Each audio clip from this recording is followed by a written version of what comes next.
Hello guys and welcome to the second video on this channel. I was at the comic salon in Erlangen from May 31st to June 3rd. For those of you who don't know, it's the most important comic festival in Germany. It takes place every 2 years since 1984. This time there were 30,000 visitors, which makes a new record. I created a photo slideshow to share my impressions with you and give you some exclusive material. Also a couple of clips are included. Initially I wanted to speak German today, but my eventual decision was made spontaneously and I figured that international viewers could benefit. My intention is to perhaps convince them to go there next time, so without further ado, let's get into it.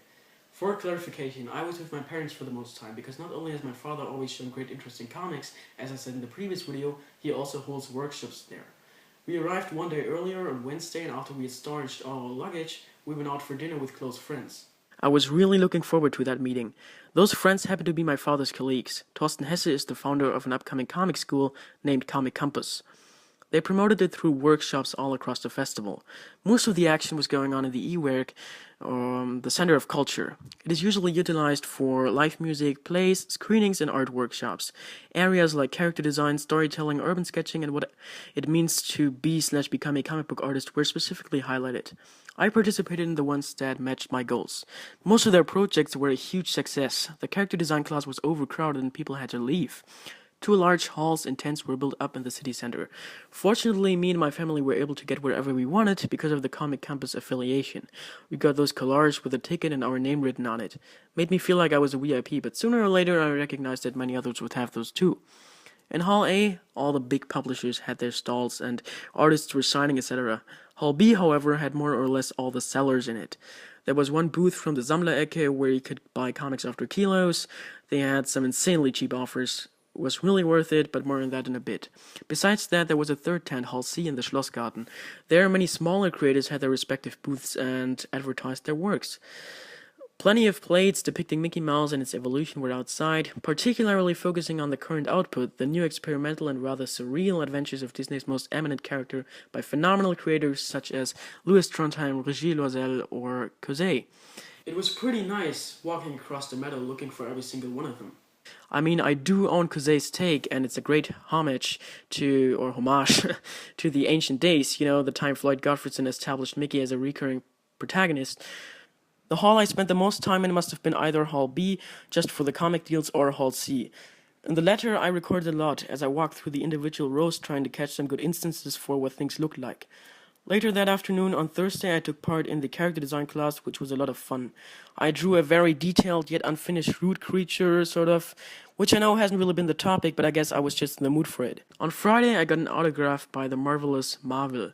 He did a fantastic drawing for me. This is a photo in which he signed my edition of Kinderland, a very personal and fast-paced narrative about children growing up in the GDR in Berlin. At first, I didn't even identify him. He looked so much younger than I had expected. Also, I wanted to get a glimpse of what was going on in Hall B and ended up totally captivated by the overwhelming stacks of hardcovers. I could not leave, so many sensational prizes. The aforementioned Kilo booth already brought me to spend 100 euros at once. One seller had tons of magnificent comics, some really rare antiquarian books that I had never even heard of, obscure portfolios and gigantic magazines. Saturday might have been the best and most exhausting day. I woke up early to find some good offers at the exclusive comic book market in the E-Werk. And by the way, all of my purchases are going to be featured in my next video.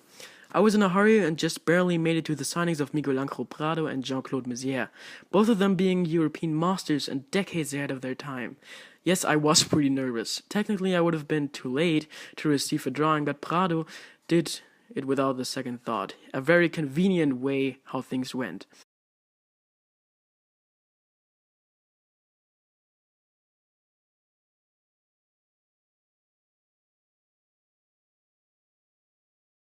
I visited the Isabel Kreitz, Barbara Jelin, and Lukas Jüliger exhibition, and I'm sorry for the blurred pictures. I do not have the slightest idea how that happened. I always kept the camera steady.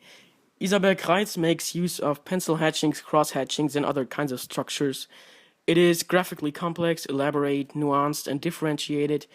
Barbara Jelin, on the other hand, has those genuinely atmospheric tonal images with semi-realistic persons, with explicit sceneries and backgrounds, often half aquarelle, half drawing.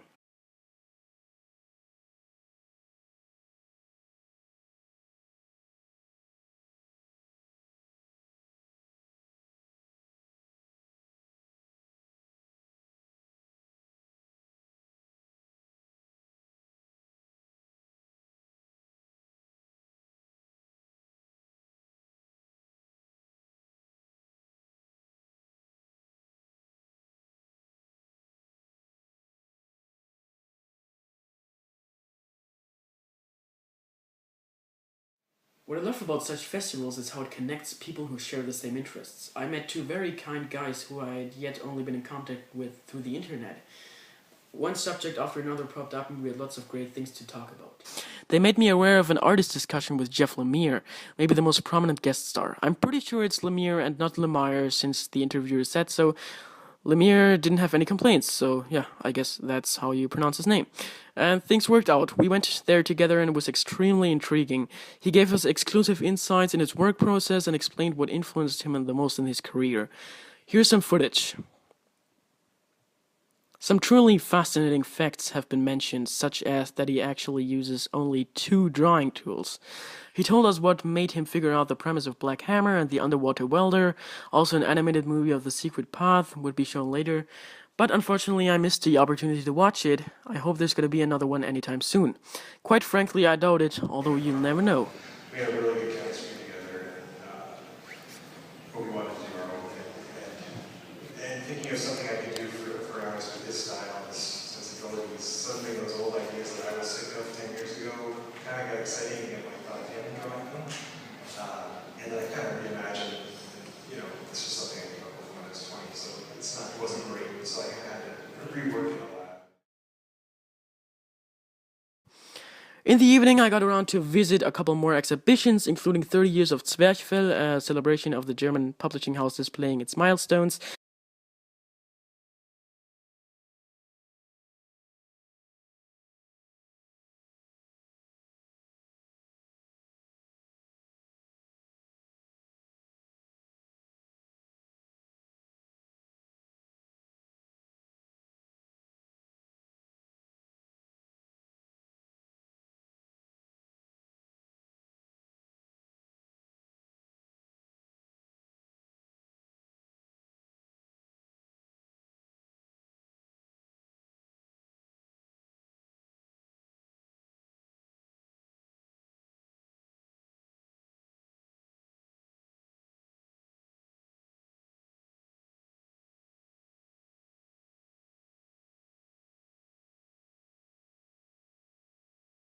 And the last years, they released the German series Die Toten about a zombie apocalypse, which then continued by Panini Comics, however. They also had a fun little booklet by Eike Arndt, a special conceived publishing history in comic form. Isn't that neat? Paolo Bacciglieri, I hope that's pronounced properly, does incredibly filigree lines and pictures skyscrapers and huge buildings. In addition, he puts in people and how they sort of interact with the city. My last stop for the day, however, was the Lemire exhibition, and I don't even know what to say about it. I'm just gonna shut up and show you some photos.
In my case, there's still so much more to discover. One work I'd really want to check out is Lost Dogs, his self-published debut comic.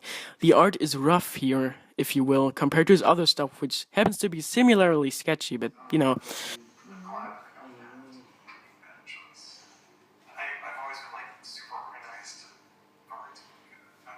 And a subsequent detour brought me to Klaus Konfield's Kranke Comics. But I was more than disappointed. Only a few pictures hung there, partly in the middle of completely different stuff. The next day I found out that Lemire would be signing in the Redutensaal, where his exhibition is at. I immediately grabbed something from the shelf that had his name on it, pretty much regardless what it was. The art on Moon Knight, however, wasn't done by him. He was kind enough to sign and draw in it nevertheless. That pleased me a lot. He acts truly obliging and relaxed, totally up for discussing. Too bad that there is a time limit. After that, I went to the exhibitions of Bernd Pfaff and Marc-Antoine Mathieu, who both make extremely absurd comics, and yet they could hardly be more different. Bernd Pfaff has a uniform but still sketchy style. It ranges from simple cartoons to painterly pictures. His peculiar forms and the unmistakable and bizarre language are a highly amusing combination, if not to say hilarious.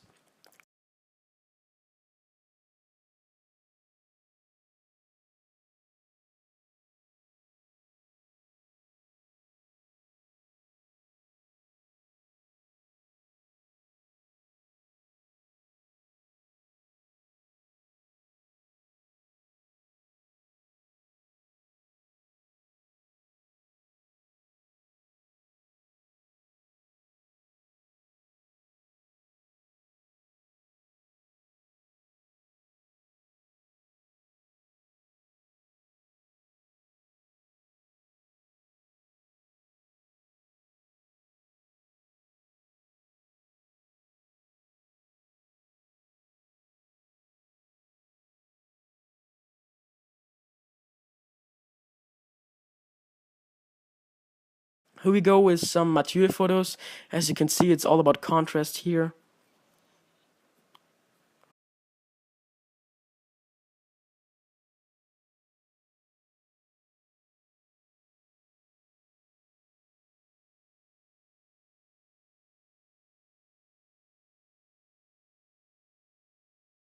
And now something relatively extraordinary. The artist has developed a virtual reality game in cooperation with a video game company, I assume, that could be tested there. That's it. Very cool. Here's a photo of me trying it out for the first time.